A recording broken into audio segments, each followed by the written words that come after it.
What's up, everyone? Welcome to Program Your Mo. Today I'm going to show you how to change the cabin air filter in a Chevy Camaro.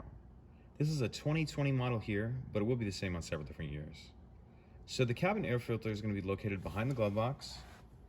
The first thing I'm going to do is open it, take anything out that you have in here. And then there's this dampening cord right here. My finger's on right there. And the easiest way to get that down is if you kind of get a hold of it from both sides and then pull down and then kind of come out this way, and then it'll come unclipped like that. And once it's unclipped and you let it go, it'll just retract up into there. That's fine. So now what we need to do is push in on either side of this glove box, but I find these Camaros are really difficult to push in, more difficult than most. So what I do is we're gonna start with one side. If you use both hands, we're gonna pull in this way and it's gonna allow it to come down just a little bit.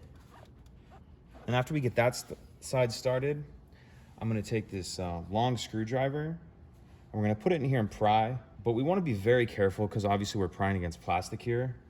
So I'm gonna go ahead and wrap this in a rag like that for some cushion. Stick it in here. Then we're just gonna pry over, and as we do that, it's gonna allow that to come down.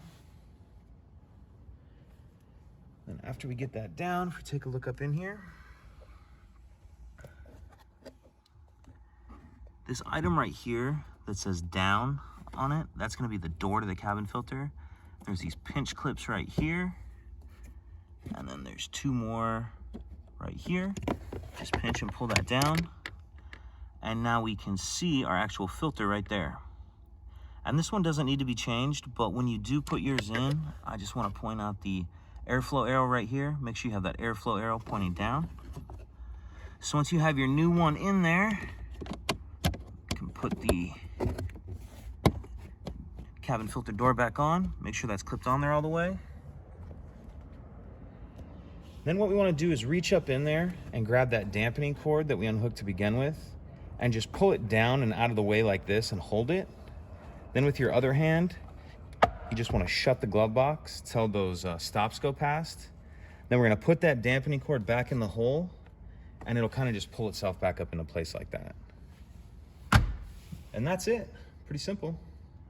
If you have any questions, please let me know.